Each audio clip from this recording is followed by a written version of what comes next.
Ce cas de figure m'est arrivé et je partage cela avec vous parce que ce conseil ne peut que être donné par quelqu'un qui l'a vécu. Je veux vous parler du cas où vous avez un accident avec votre véhicule. Un grave accident où le véhicule est VGE, véhicule économiquement non réparable et que l'assurance se demande qu'est-ce qui s'est passé. Le problème aujourd'hui, c'est pas l'assurance. C'est plutôt des jeunes de cité qui gagnent de l'argent et qui veulent blanchir cet argent. Qu'est-ce qu'ils font? Ils prennent cet argent, ils achètent de gros bolides, ils le plantent dans un mur. Et maintenant, ils demandent à l'assurance de rembourser le véhicule parce que le véhicule est une épave. Je suppose que ce jeune de cité a acheté un véhicule à 50 000 € et le véhicule vaut vraiment 50 000 €. Donc, ce qui va se passer, c'est que l'assurance va lui donner un chèque de 50 000 €. Et là, il a blanchi son argent. Là, le chèque qu'il a, un chèque clean. Il peut justifier la provenance de cet argent. Donc, ce qui se passe aujourd'hui, quand vous avez des véhicules premium et que vous êtes dans ce type de situation, l'assurance demande à l'expert de contrôler les factures d'achat.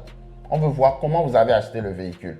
Est-ce que vous l'avez acheté cash? Est-ce que le véhicule est en votre nom propre ou en nom d'une société?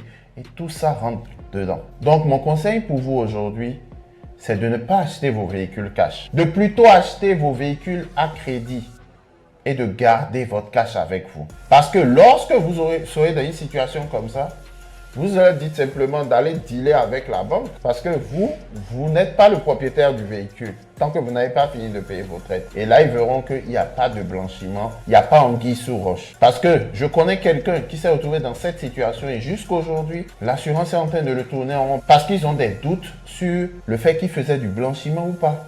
Un autre conseil que j'aurais voulu savoir, c'est d'éviter d'acheter vos véhicules cash. Pourquoi? Parce que au niveau de l'amortissement, au niveau de la comptabilité, il est plus facile pour ton comptable de pouvoir amortir une LOA que d'amortir un véhicule acheté cash. Comptablement parlant, l'amortissement d'un véhicule cash répond à des normes. Or, lorsque tu as une traite pour un LOA, il n'y a pas d'explication à donner ou de justificatif à donner au service des impôts sur le comment.